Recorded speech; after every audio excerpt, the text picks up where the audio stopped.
பெற்றுக்கொள்வாய். அலங்காரமான கிரீடமாய் நீருப்பாய். ராஜரீக அபிஷேகம் பெற்றுக்கொள்வாய்.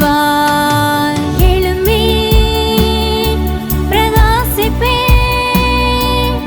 உம்மொழி வந்தது. உம் மகிமை என் மேல் உதித்தது. என் இதயம் களி கூறுது.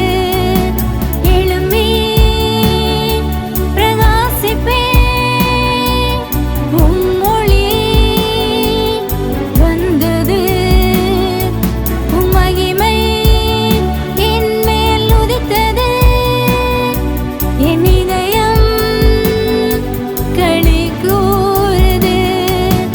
என் கொம்பு கர்த்தருக்குள் உயர்ந்திருக்கிறது. என் ஆத்துமா உம்மையே ஸ்தோத்தரிக்கிறது. என் கொம்பு கர்த்தருக்குள் உயர்ந்திருக்கிறது.